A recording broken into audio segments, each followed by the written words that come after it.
I never thought a neighbor's complaint about my cattle would lead to me shutting down an entire subdivision's access to civilization. But here we are, standing at my locked gate while 30 families rage on the other side. My name is Marcus Reynolds, and I have been ranching in rural Montana for 15 years. My grandfather bought this 300-acre spread back in 1968, when the nearest neighbor was 5 miles down a dirt road, and the only thing you heard at night was coyotes howling at the moon. The property sat right at the end of County Road 47, which connected to Highway 89 about 2 miles south. It was perfect grazing land, with rolling hills, a creek that never ran dry, and enough space that my black Angus cattle could roam without ever seeing a fence line that mattered. Things started changing about 8 years ago when developers from Bozeman got the bright idea to build what they called Prairie Vista Estates. They purchased the land adjacent to mine, a former wheat farm that had gone bust during the agricultural depression. I remember the day the developer's representative came knocking on my door, a slick guy in an expensive suit who looked like he had never touched dirt in his life. "Mr. Reynolds," he had said, smiling with teeth too white to be natural, "we are planning a beautiful community next door. Luxury homes, modern amenities. We wanted to discuss purchasing an easement through your property for our residents." I had looked at him like he had grown a second head. "You want a what now?" "An easement. You see, your property has the established road to Highway 89. It would be much more cost-effective if our residents could use County Road 47, which runs through your land, rather than us building an entirely new access road around the long way." I had thought about it. The county road technically was public, maintained by the county, even though it dead-ended at my ranch. The developers wanted their fancy subdivision to use my road to get to the highway, because the alternative was building a 6-mile loop around the mountains to access Highway 89 from the north. "How much?" I had asked. He had fumbled with some papers. "Well, since it is already a county road, we were hoping for a goodwill agreement." I had laughed and shut the door in his face. 2 weeks later, a county commissioner showed up, explaining that they had reviewed the situation and determined that County Road 47 would be extended through the new development as a public throughway. I did not like it, but the road was county property even where it crossed my land, so there was not much I could do about it. The county had the right-of-way established decades ago. The development went up faster than I expected. Within 3 years, Prairie Vista Estates had 35 homes, each one a cookie-cutter mansion with pristine lawns and 3-car garages. The people who moved in were mostly wealthy remote workers from California and Washington, folks who wanted the Montana lifestyle without actually understanding what Montana was about. That is when the Homeowner Association entered my life like a plague of locusts. The HOA president was a woman named Patricia Greenfield, and she fit every stereotype you could imagine. Mid-40s, bleached blonde hair cut in that speak-to-your-manager style, designer workout clothes that had never seen actual work, and an attitude that suggested the world existed to accommodate her preferences. She drove a white Mercedes SUV with custom plates that read P. Veppers, and she treated County Road 47 like it was her personal driveway. The first complaint came on a Tuesday morning in June. I was fixing a section of fence near the road when Patricia's Mercedes pulled up, tires crunching on gravel. She got out, her face already pinched with displeasure. "Excuse me," she had called out, waving a hand like she was flagging down a servant. "Are you the property owner?" I had set down my tools and walked over, wiping sweat from my forehead. "Marcus Reynolds, what can I do for you?" "Patricia Greenfield, HOA president for Prairie Vista Estates," she had announced, like I was supposed to be impressed. I need to discuss some concerns our residents have been raising, such as your cattle, she said, gesturing toward my herd grazing peacefully about 100 yards from the road. They are creating an unpleasant odor that our residents find offensive. Additionally, the noise in the early morning hours is disturbing people who are trying to work from home. I had stared at her, genuinely confused. Madam, this is a cattle ranch. Cattle smell like cattle and they make noise. That is what they do. Well, it is affecting our property values and quality of life, Patricia had insisted, crossing her arms. I am formally requesting that you relocate your livestock to a different part of your property, away from the road. This is my property, I had said slowly, trying to keep my temper in check. I have been running cattle here for 15 years. Your development is new. Maybe you should have thought about building next to a working ranch before you moved in. Her face had flushed red. We have rights as homeowners. I will be filing a formal complaint with the county. You do what you need to do, I had replied, turning back to my fence. That should have been the end of it, but Patricia Greenfield was not the type to let anything go. Over the next few months, I received a series of increasingly aggressive letters from the Prairie Vista Estates HOA.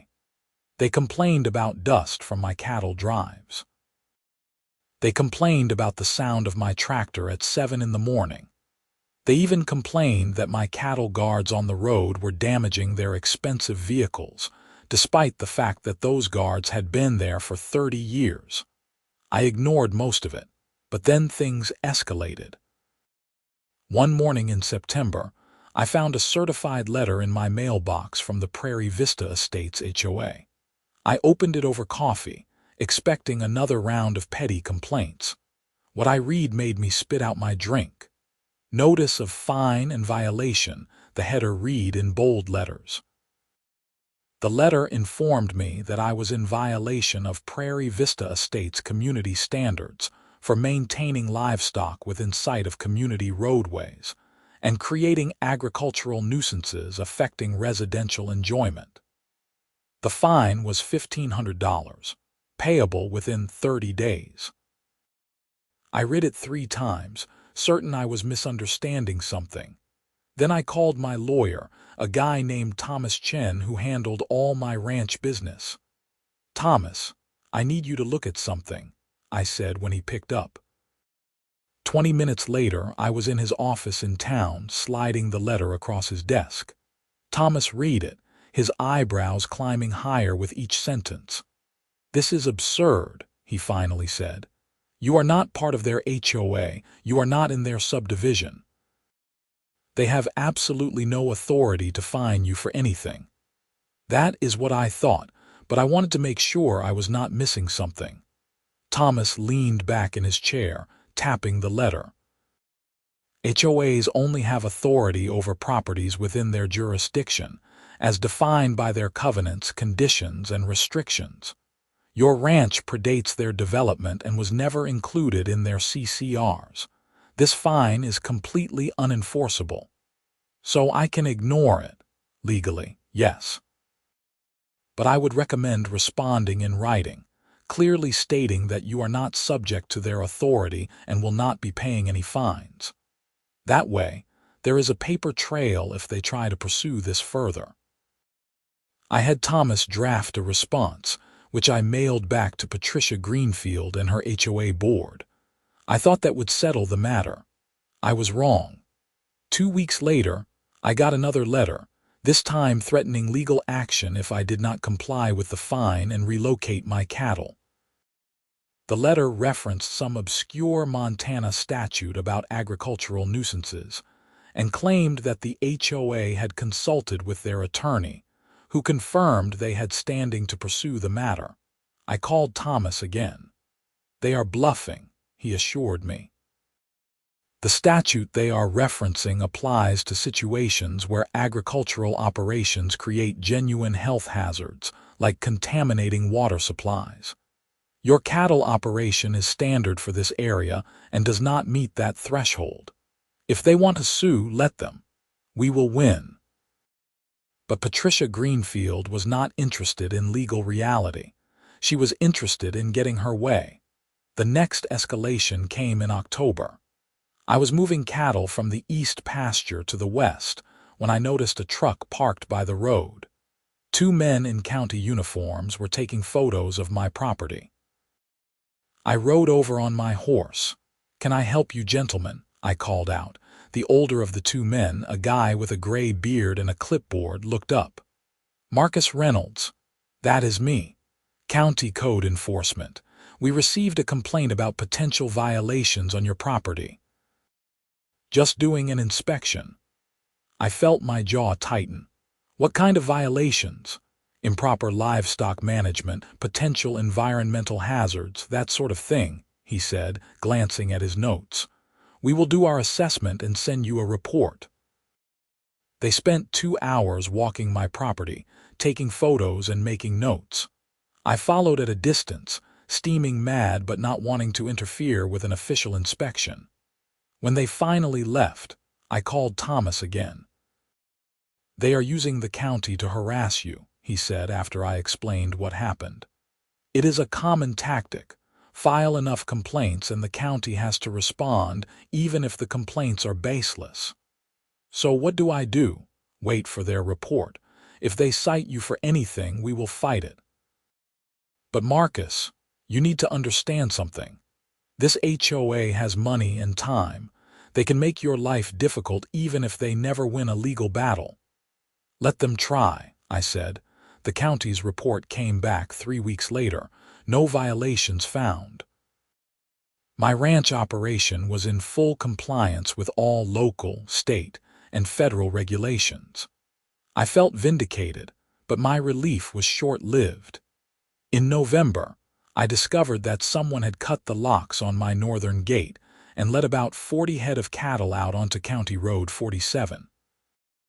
It took me and 2 hired hands 6 hours to round them all up. One cow had wandered into Prairie Vista Estates and apparently trampled someone's prize-winning flower garden. I reported the vandalism to the county sheriff, but there were no witnesses and no evidence pointing to anyone specific. Still, I had my suspicions. 2 days after the cattle incident, Patricia Greenfield showed up at my door with another letter. "Your negligence allowed your animals to destroy private property," she announced, not bothering with pleasantries.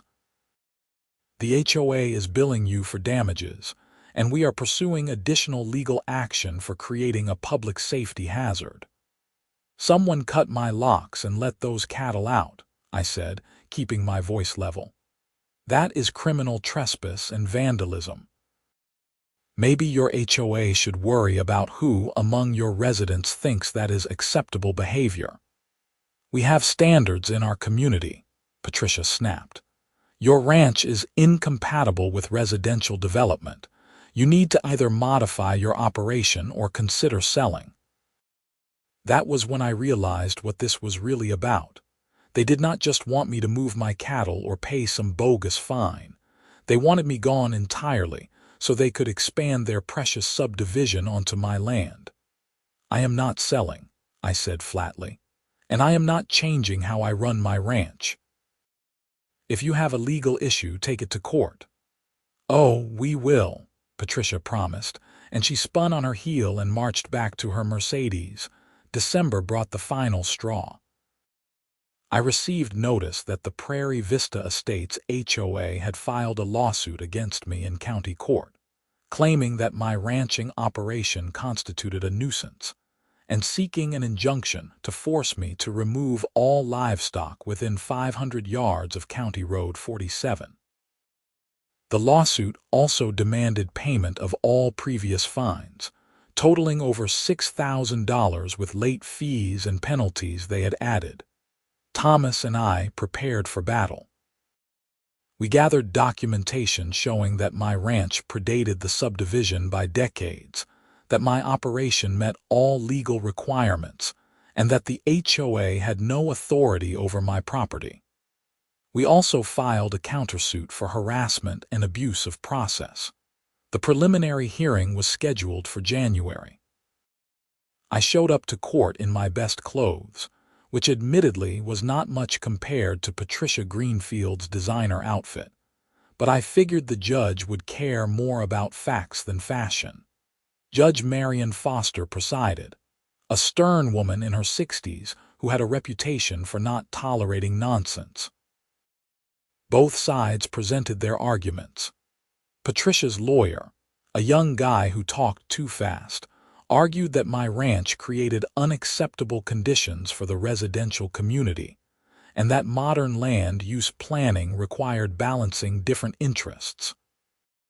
Thomas countered with the simple truth: my ranch was here first, operated legally, and the HOA had no jurisdiction over my property. He also pointed out that anyone buying a home next to an established cattle ranch should expect to see and smell cattle.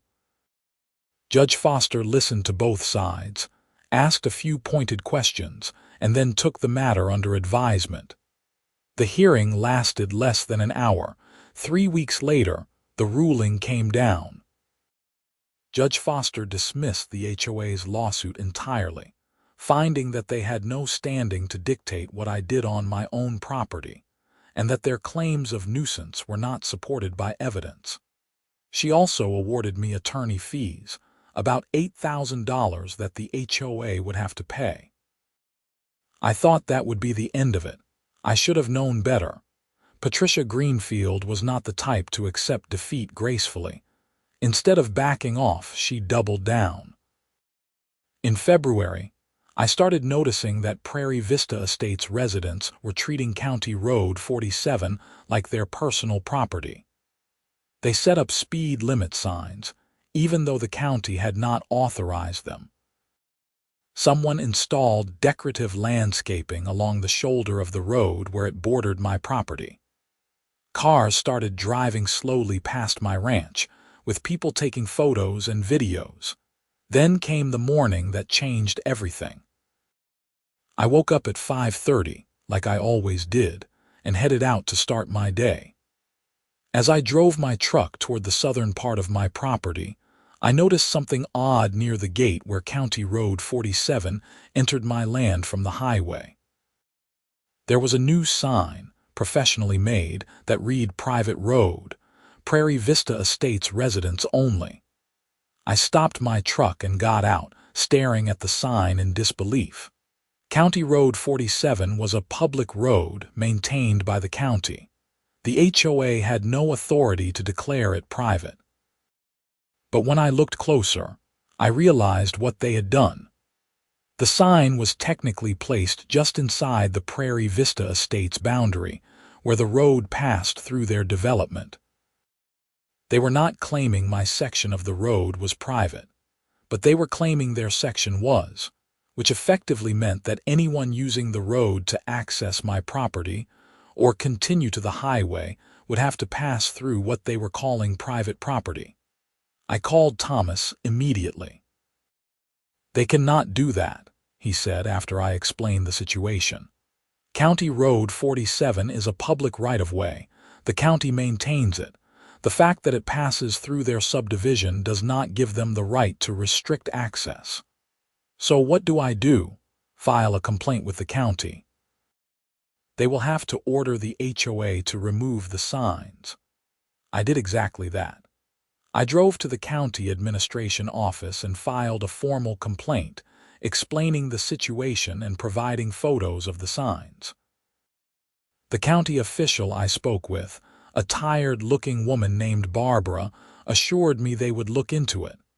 "How long will that take?" I asked. She had shrugged. "Could be a few days, could be a few weeks. We have to follow process." "In the meantime, people from the HOA are harassing anyone who uses the road," I said. "This morning, someone stopped me and demanded to see proof that I was a resident." Barbara frowned. "That is concerning. Let me flag this as urgent." I left the county office frustrated but hopeful that the situation would be resolved quickly. It was not. Over the next week, the situation escalated dramatically. Prairie Vista Estates residents began parking cars along County Road 47, narrowing the lane and making it difficult for my cattle trucks to pass. Someone installed a gate across the road at the entrance to their subdivision, though they left it open during the day. Then they started closing it. The first time I found the gate closed was on a Thursday afternoon. I had been in town getting supplies and returned to find a metal farm gate stretched across County Road 47, secured with a chain and padlock. A sign on the gate read "Road closed for private community event." I sat in my truck, staring at the gate in disbelief. They had actually blocked a public road. This was beyond harassment now. This was illegal. I called the county sheriff's office.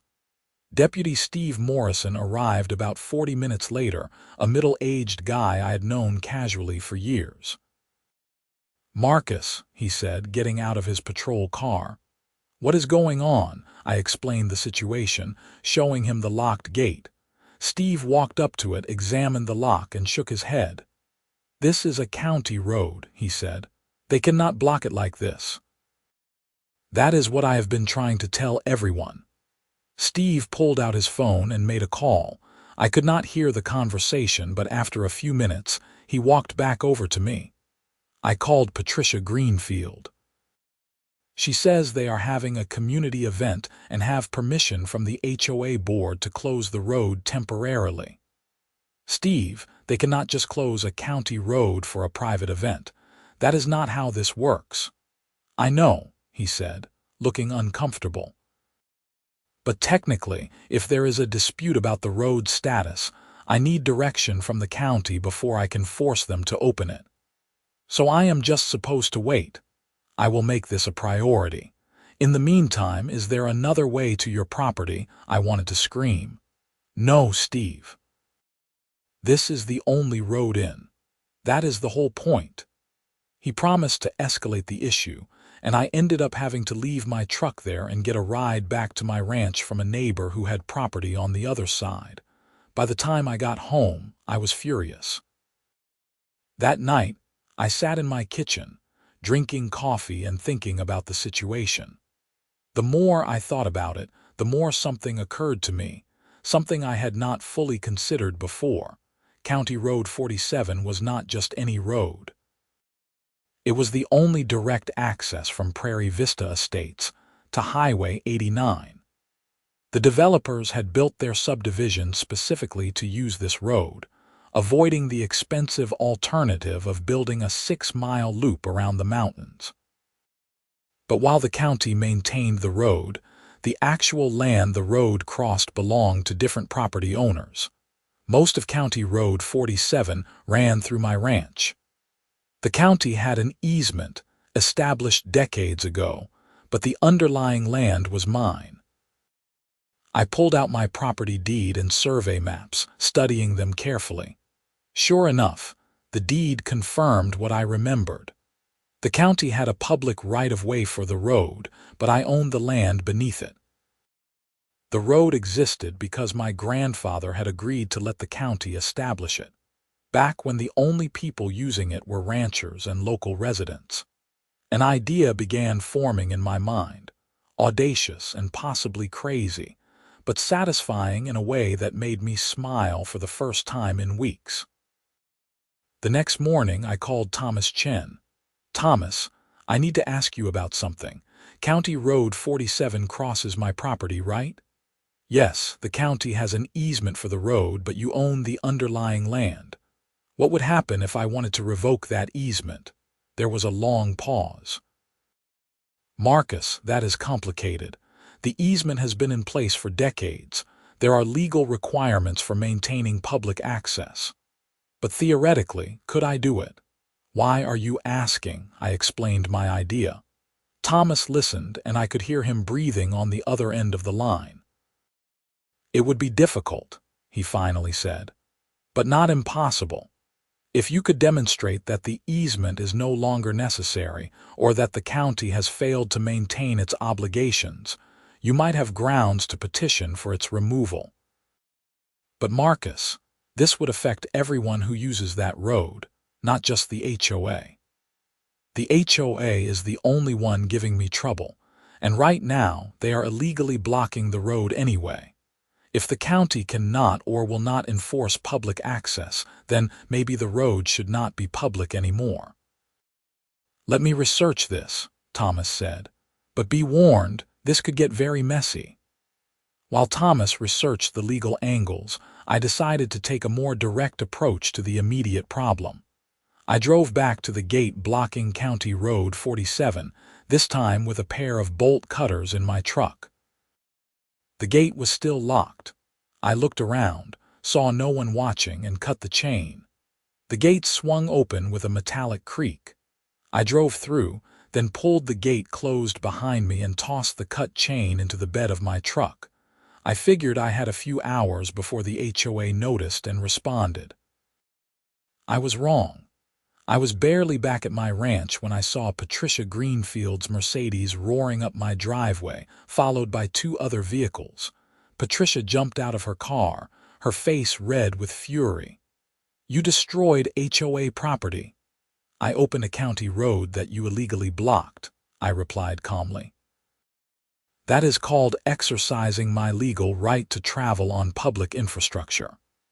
That gate was installed for community security.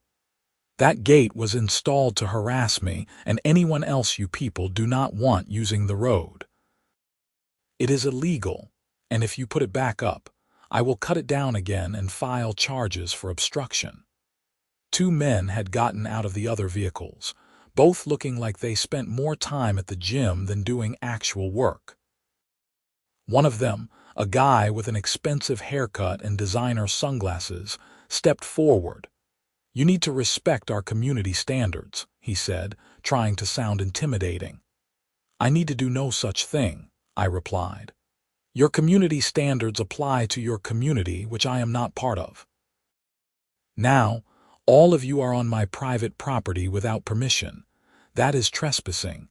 You have 30 seconds to leave before I call the sheriff." Patricia opened her mouth to argue, but one of the men touched her arm. "Come on, Patricia. We will handle this through proper channels." They left, but I knew this was far from over. Thomas called me back that afternoon with news. "I have been researching your question about the easement. Here is what I found. Under Montana law, you can petition the county to vacate or modify a road easement if certain conditions are met. You would need to demonstrate that the easement is no longer necessary for public use, or that maintaining it creates an undue burden on the property owner. How do I do that? You would file a formal petition with the county commission, along with supporting documentation. There would be a hearing where all interested parties could weigh in. If the commission agrees with you, they could vote to vacate the easement. What are the chances of success? Honestly, hard to say.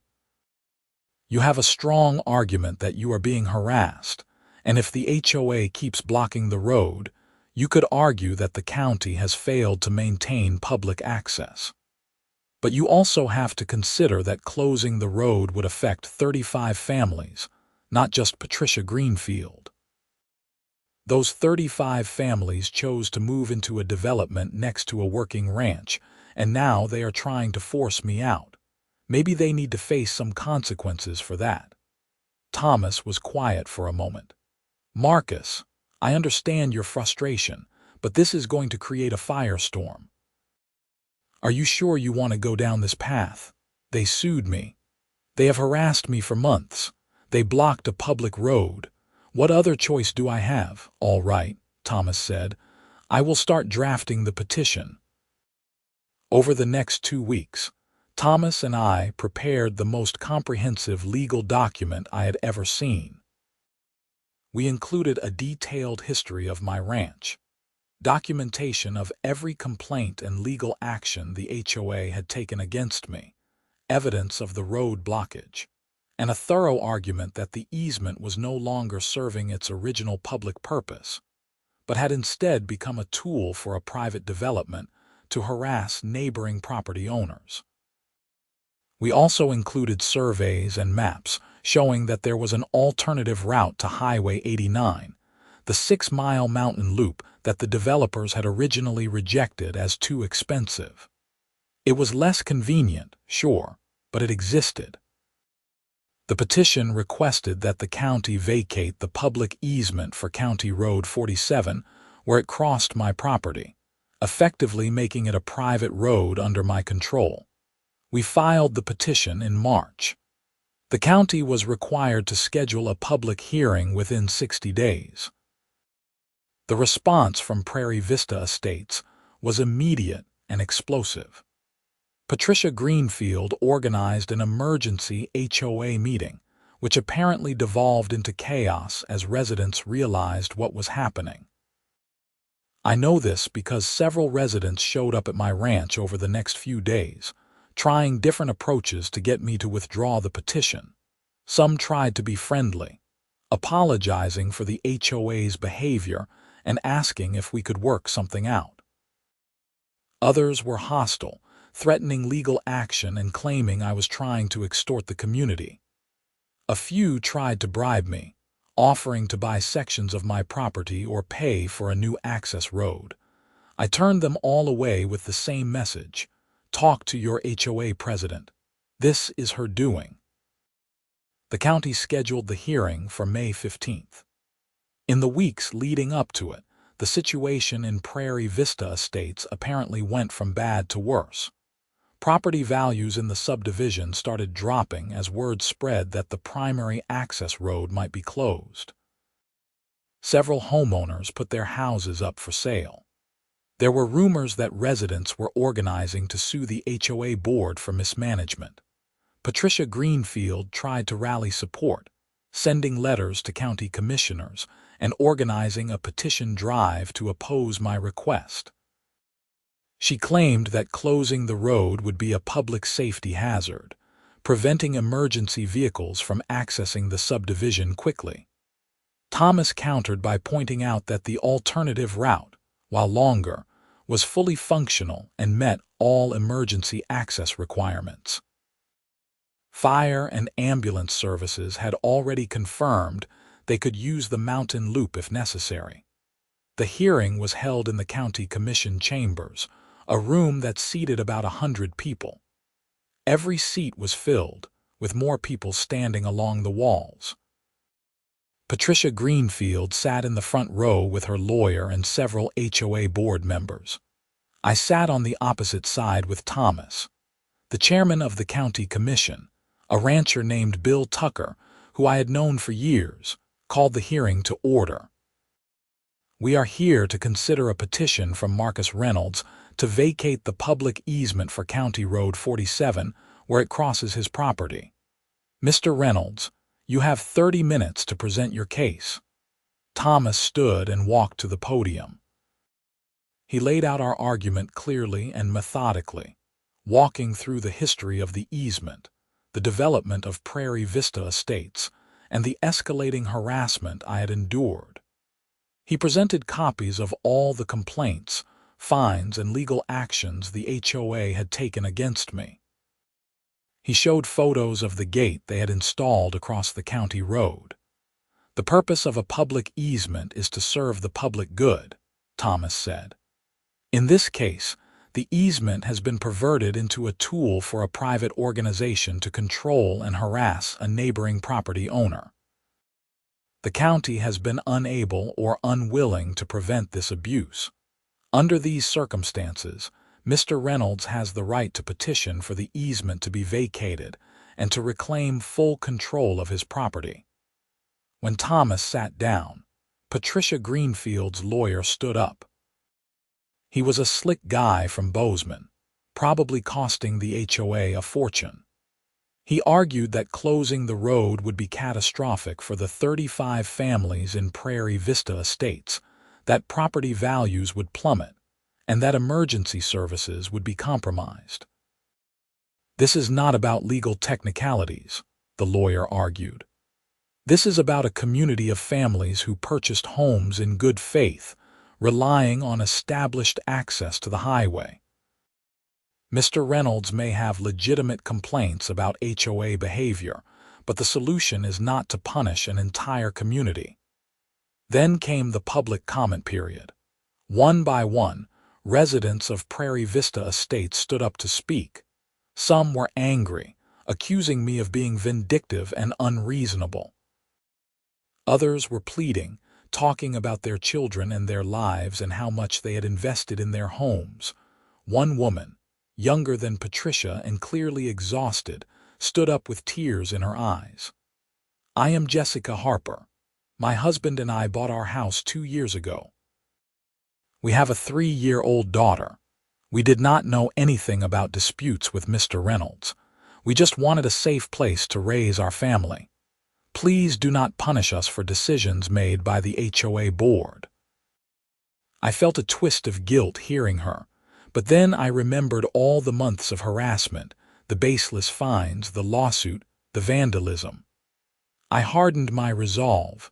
When it was my turn to speak, I stood up and walked to the podium.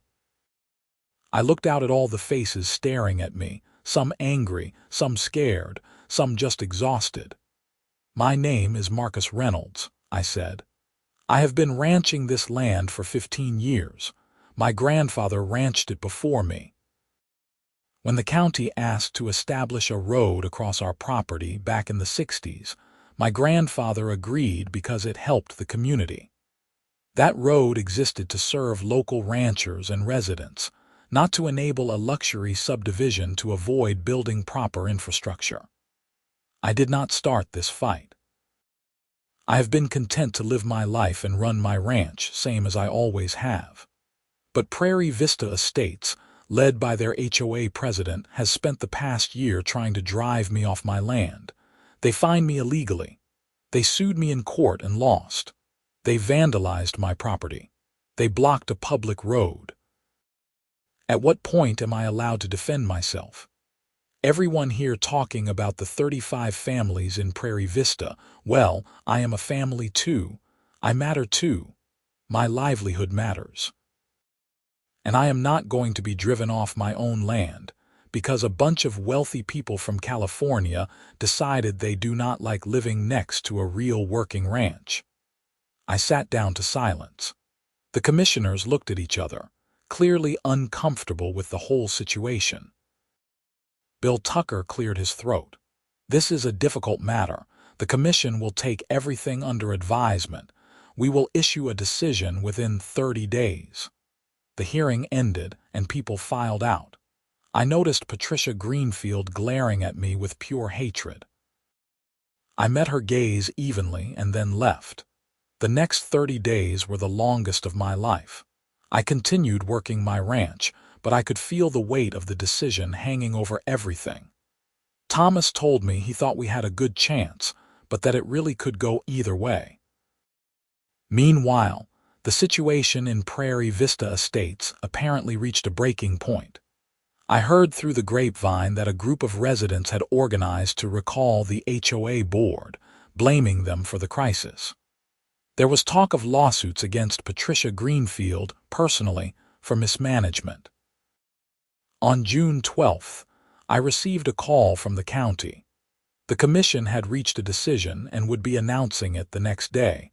I drove to the county offices with Thomas. We sat in the same commission chamber, though this time there were fewer people in attendance. Patricia Greenfield was there, looking haggard and angry. Bill Tucker called the meeting to order and got straight to the point. The commission has carefully reviewed the petition from Marcus Reynolds to vacate the public easement for County Road 47. This was not an easy decision, but after considering all the facts and testimony, we have reached a conclusion. The commission finds that the easement, while originally established for legitimate public purposes, has been compromised by the actions of the Prairie Vista Estates Homeowner Association. The evidence presented shows a clear pattern of harassment and abuse directed at Mr. Reynolds, including illegal fines, frivolous lawsuits, and most seriously, the unauthorized blocking of a county-maintained road. However, The Commission also recognizes that vacating the easement entirely would create significant hardship for residents who bear no responsibility for the HOA's actions. My heart sank. They were going to rule against me, but Bill Tucker continued. Therefore, the Commission is issuing a conditional ruling. The public easement for County Road 47 will be vacated and replaced with a private easement controlled by Marcus Reynolds. Mr. Reynolds will have full authority to regulate access to the road, including the right to deny access to any parties he chooses. However, he must maintain emergency vehicle access at all times. Additionally, the Commission is imposing a fine of $50,000 on the Prairie Vista Estates Homeowner Association for the illegal blockage of a county road. The HOA is also required to remove any and all gates, signs, or obstructions they have placed on County Road 47 within 7 days. Mr. Reynolds, the road is now yours to control as you see fit. We trust you will exercise that authority responsibly. I sat there stunned. I had won, completely and totally. The county had not only vacated the easement, but had also fined the HOA and given me absolute control over who could use the road. Thomas was grinning beside me. "You did it," he whispered. Patricia Greenfield looked like she had been slapped. Her lawyer was frantically taking notes, probably already planning an appeal. After the meeting, Thomas and I went to a local diner to celebrate. "So what are you going to do?" he asked over coffee. "I am going to make sure Patricia Greenfield and her HOA understand that actions have consequences," I said. The next morning, I drove to the section of County Road 47 where it entered my property from the south. I installed a heavy-duty metal gate, the kind used for ranch security, complete with a high-security lock. Then I put up a sign, "Private road, no trespassing, access by permission only." I did the same thing at the northern end of the road, where it left my property and entered Prairie Vista Estates. By noon, my phone was ringing off the hook. I ignored most of the calls, but I did answer when Thomas called. "Marcus, you have about 20 very angry people trying to reach you," he said. "What is your plan here?" "My plan is to control access to my road," I said. "Anyone who wants to use it needs my permission." "Are you going to deny access to everyone in Prairie Vista Estates?" I thought about it.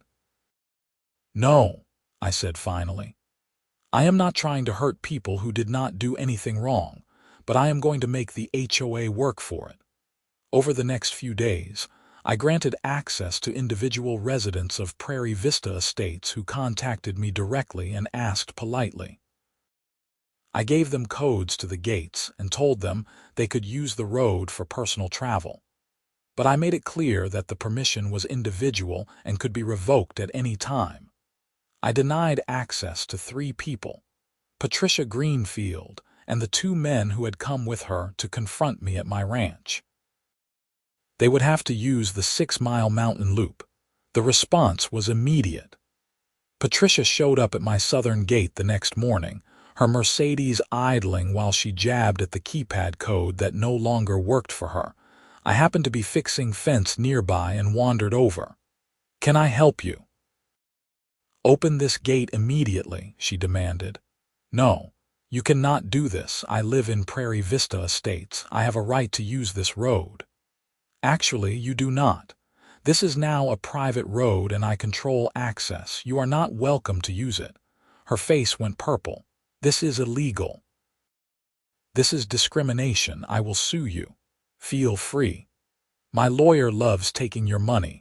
In the meantime, Highway 89 is accessible via the mountain loop. It is only about 6 miles out of your way. Have a nice drive." I walked away, leaving her sputtering with rage. Patricia did try to sue me, filing an emergency motion claiming that I was discriminating against her and that she had a right to use the road. The judge threw it out, noting that I had a legal right to control access to my private property and that an alternative route existed. The situation in Prairie Vista Estates continued to deteriorate for the HOA. More residents put their homes up for sale, though finding buyers was difficult given the access situation. The recall effort against Patricia Greenfield succeeded, and a new HOA board was elected. The new president, a reasonable guy named Donald Martinez who worked in corporate finance, called me in July. "Mr. Reynolds, my name is Donald Martinez. I am the new HOA president for Prairie Vista Estates. I would like to meet with you to discuss the road situation." I agreed to meet him at a coffee shop in town. Donald turned out to be in his early 40s, professionally dressed but not arrogant like Patricia. He ordered coffee and got straight to business. "First, I want to apologize on behalf of our community," he said. "The previous board handled the situation with you terribly. You were harassed and treated unfairly. That should never have happened." "I appreciate that," I said, somewhat surprised by his directness. "Second, I want to find a solution that works for everyone. The reality is that most of our residents are good people who just want to live their lives. They are being hurt by decisions they had no part in making." "I understand that," I said. "That is why I have been granting individual access to people who ask." Donald nodded. "I appreciate that, but the individual approach is creating complications. Some families have access and others do not. It is causing division in the community. What would it take for you to grant general access to all residents?" I thought about it. "I want a formal written agreement. The HOA acknowledges in writing that my ranch predates your development, that I have full right to operate my ranch as I see fit, and that the HOA will never again file complaints, fines, or legal actions related to normal ranching operations. I also want the HOA to pay for maintenance on the section of road that crosses my property, since you are the primary users now." "That seems reasonable," Donald said. "What about Patricia Greenfield and the others you have specifically banned? They can rot," I said flatly. "They made this personal. They vandalized my property and tried to destroy my livelihood. They do not get access, ever." Donald looked uncomfortable but nodded. "I will take your terms to the board." 3 weeks later, I had a signed agreement from the new Prairie Vista Estates HOA board. They acknowledged all my terms, agreed to pay $5,000 annually for road maintenance, and accepted that Patricia Greenfield and 2 other former board members would be permanently banned from using the road. I reopened general access to the road, providing new gate codes to the HOA for distribution to residents in good standing. Patricia Greenfield tried to fight the ban, but she found no support. Her own neighbors had turned against her, blaming her for the property value declines and legal fees. Eventually, she put her house up for sale and moved away. I heard she went back to California, but the story did not end there. In August, I got a call from Deputy Steve Morrison. "Marcus, we need to talk about something. Can I come by your ranch?" "Sure," I said, curious. Steve showed up an hour later, and he had someone with him. An investigator from the county attorney's office, a serious woman named Lisa Chen. "Marcus, we have been investigating some complaints related to the dispute with Prairie Vista Estates," Lisa said after we sat down in my kitchen. "Specifically, we have been looking into the vandalism on your property, the cut locks and released cattle." "Okay," I said, not sure where this was going. "We executed a search warrant on Patricia Greenfield's home before she moved away," Lisa continued. "We found some interesting items. Bolt cutters that had traces of metal matching your gate locks. Photos on her phone showing your property, including your locked gates, taken the day before the vandalism occurred." I sat up straight. "You are saying she was the one who cut my locks and let my cattle out?" We believe so, yes. We also found evidence suggesting she and two other former HOA board members planned the incident specifically to create a situation where your cattle would damage property in Prairie Vista Estates, giving them grounds for more complaints against you. That is criminal, I said, feeling a cold anger settle over me. Yes, it is, Lisa agreed.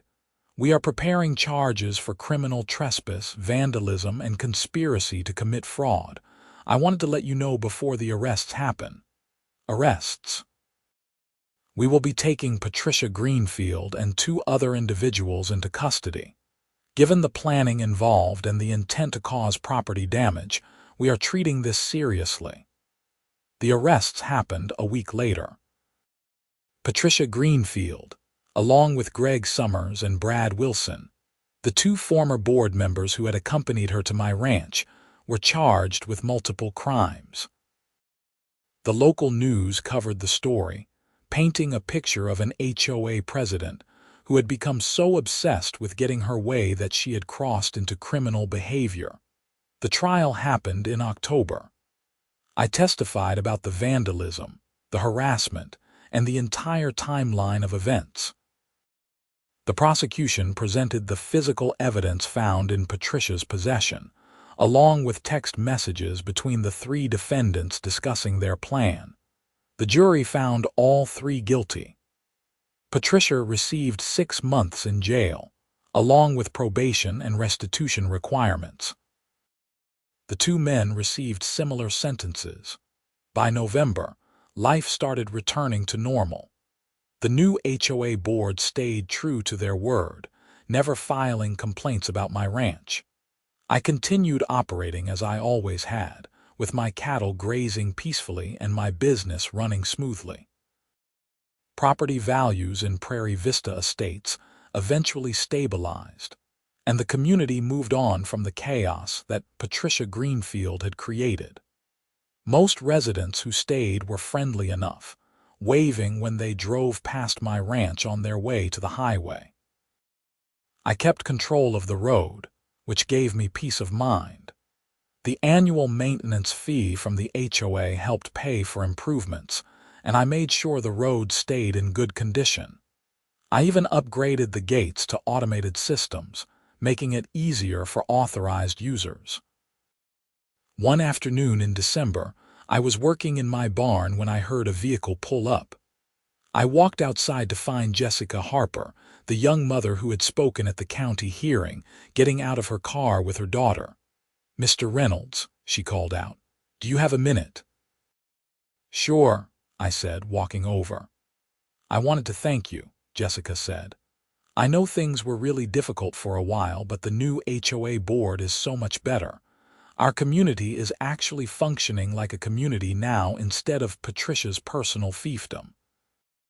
And I wanted to apologize for not speaking up sooner when you were being harassed." "You have nothing to apologize for," I said. "You were not part of the problem." Her daughter, a cute kid with pigtails, tugged on her mother's hand. "Mama, can we see the cows?" Jessica looked at me hopefully. "Would that be okay? She has been fascinated by your cattle ever since we moved here."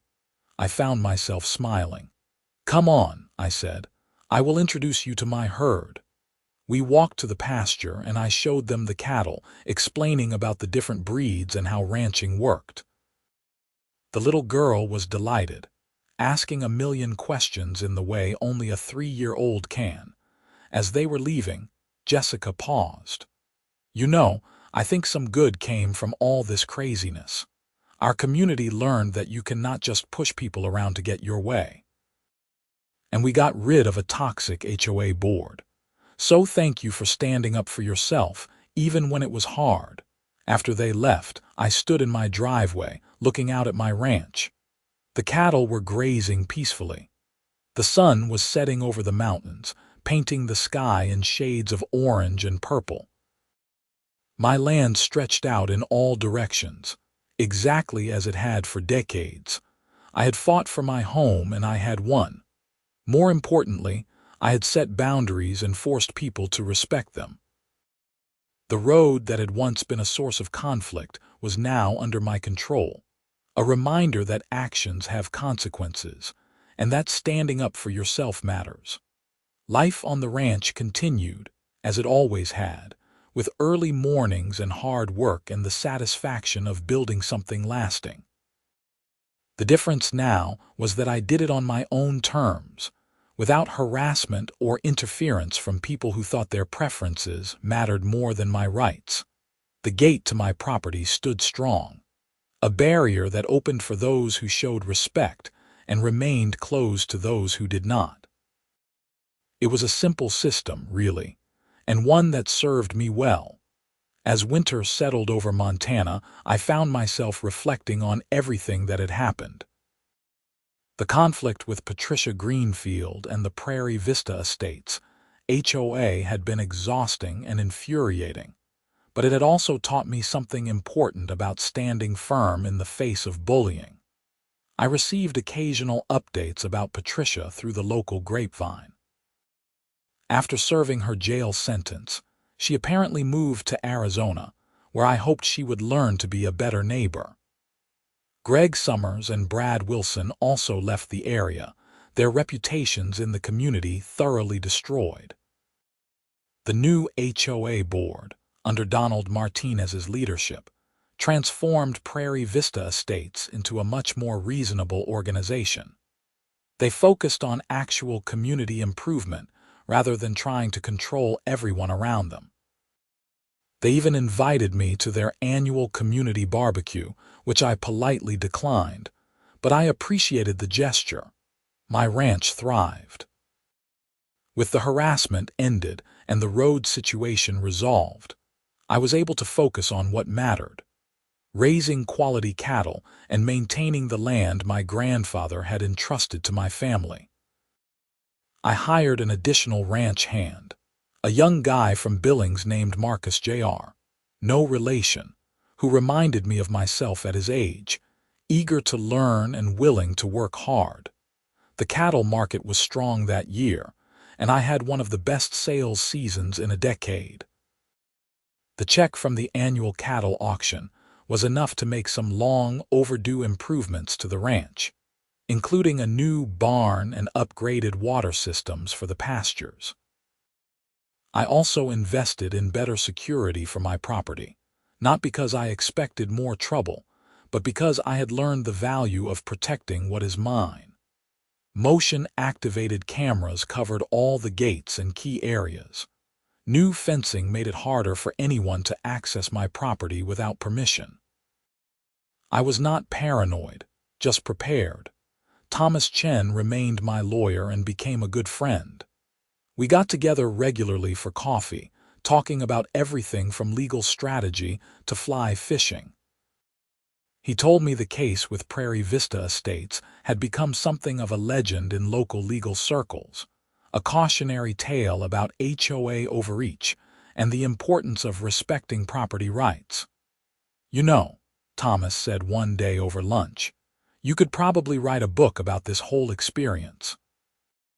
People love underdog stories where someone stands up to bullies. "I am a rancher, not a writer," I replied. "Besides, I would rather just live my life and let the past be the past."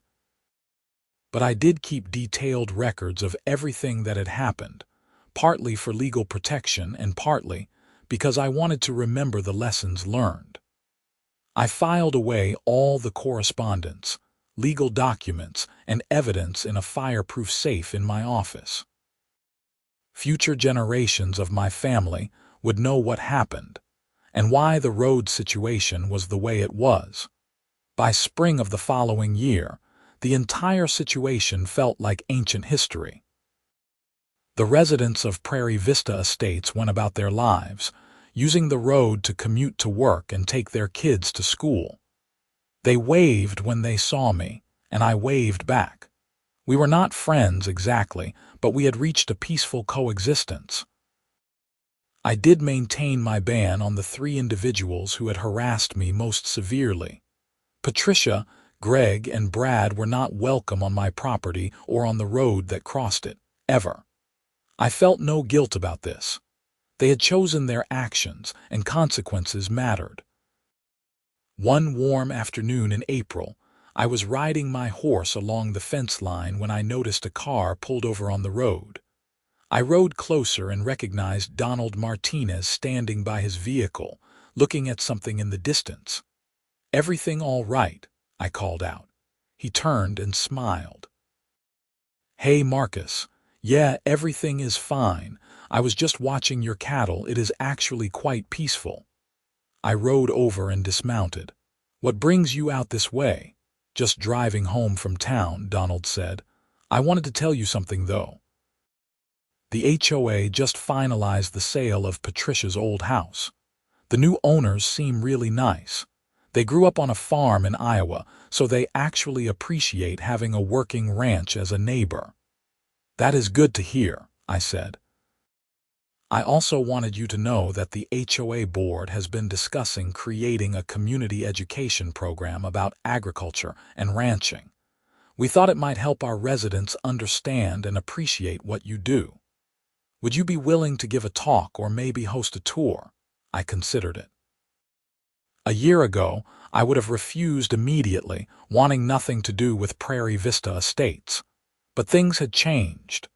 The people making decisions now were reasonable, and building bridges seemed smarter than maintaining walls. "Let me think about it," I said. "Maybe in the fall after the busy season." Donald nodded. "That would be great. And Marcus, seriously, thank you for giving our community a second chance. You could have made things much harder for all of us, but you chose to be fair. That means a lot." After he drove away, I stood there for a while, looking at my land. The cattle were grazing contentedly. The mountains rose in the distance, their peaks still capped with snow. Everything was exactly as it should be. I thought about my grandfather, who had worked this land before me, who had agreed to let the county establish a road because it helped the community. He had been generous with what was his, and that generosity had eventually been taken advantage of. But in the end, the land had returned to family control, stronger and more secure than before. The gate at the edge of my property stood as a symbol of that journey, from open access to abused to controlled access on my terms. It was not perfect, but it was just, and that mattered more than convenience. As spring turned to summer, I settled into the rhythm of ranch work, the endless cycle of tending cattle, maintaining equipment, and stewarding the land. The conflict with the HOA had been a disruption, a storm that had threatened to destroy everything I had built.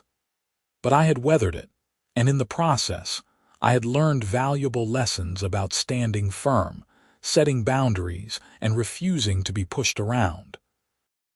The road remained mine, a private easement under my control. The residents of Prairie Vista Estates used it daily, but they did so with my permission, and that distinction mattered. It was a reminder that respect flows both ways, that communities thrive when people acknowledge each other's rights, rather than trying to impose their preferences on everyone around them. I never did give that talk to the Prairie Vista Estates residents, though I thought about it. In the end, I decided that the most powerful lesson I could teach was the one I had already demonstrated, that people who work the land, who build lives rooted in place and tradition, deserve respect. My cattle, my ranch, and my way of life were not nuisances to be regulated away. They were valid, valuable, and worth defending. The gate opened for those who understood that. For everyone else, there was always the long way around. Years would pass, and the drama with Patricia Greenfield would fade into local legend, a story people told about HOA overreach and the rancher who fought back. New residents would move into Prairie Vista Estates, and old residents would move away, and the community would continue evolving. But my ranch would endure, as it had for generations, a working piece of Montana's heritage. The cattle would graze, the seasons would change, and I would continue doing what my family had always done, tending the land with respect and determination. and at the edge of my property, the gate would stand, a quiet reminder that some things are worth fighting for, and that in the end, justice and perseverance can prevail over arrogance and abuse of power. The road was mine, and it would stay that way, a legacy I would pass down to whoever came after me, along with the story of how we fought to keep it. That was enough. That was everything.